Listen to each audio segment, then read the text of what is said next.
امام محمد باقر علیہ السلام امام زین العابدین کے فرزند ہیں۔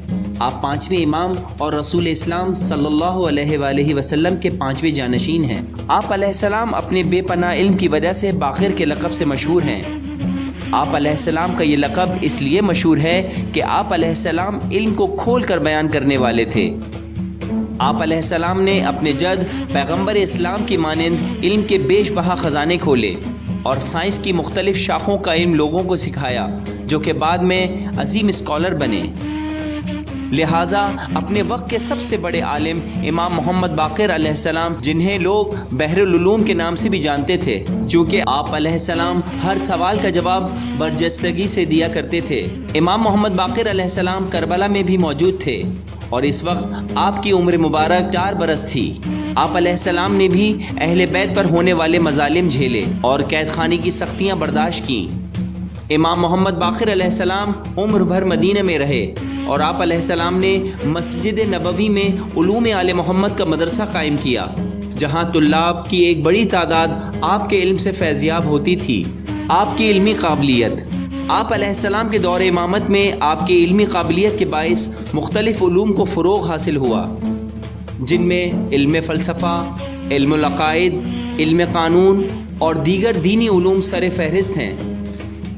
امام زین العابدین علیہ السلام کی شہادت کے وقت بنی امیہ کی خلافت کی بنیادیں کمزور ہو چکی تھیں اور وہ اپنی بقا کی جنگ لڑ رہے تھے۔ امام محمد باقر علیہ السلام نے اس مہلت سے فائدہ اٹھاتے ہوئے دین اسلام کی کھل کر تبلیغ کی اور علوم آل محمد سے دنیا کو روشناس کرایا۔ اس سلسلے میں آپ علیہ السلام کے فرزند صادق آل محمد امام جعفر صادق علیہ السلام کی علمی خدمات بھی قابل ذکر ہیں۔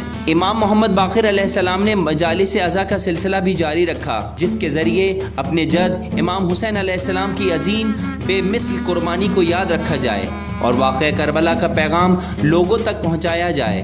لہٰذا یہ سلسلہ آپ علیہ السلام کے بعد آنے والے دیگر ائمہ نے بھی جاری رکھا۔ خلیفہ مروان بن حکم کے دور میں مسلمان تجارت کے لیے رومن کرنسی کا استعمال کیا کرتے تھے۔ ایک مسئلہ درپیش آیا جس کے بعد روم کے بادشاہ نے مسلمانوں پر اپنی کرنسی استعمال کرنے پر پابندی عائد کر دی۔ یہ وقت اس خلیفہ کے لیے انتہائی دشوار تھا۔ اس نے بارہا شہنشاہ روم کو مذاکرات کے ذریعے منانے کی کوشش کی مگر ناکام رہا۔ لہٰذا اس کے پاس امام باقر علیہ السلام سے مدد مانگنے کے سوا کوئی چارہ نہ رہا۔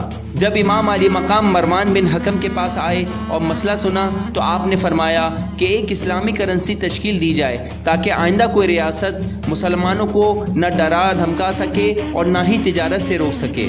امام علی مقام نے خلیفہ کو یہ بھی بتایا کہ سکے میں سونے اور چاندی کی کتنی مقدار شامل کرنی چاہیے، سکے پر کیا لکھا جائے، اور اس طرح امام علیہ السلام نے مسلم امہ کو ایک عظیم معاشی بحران سے بچا لیا۔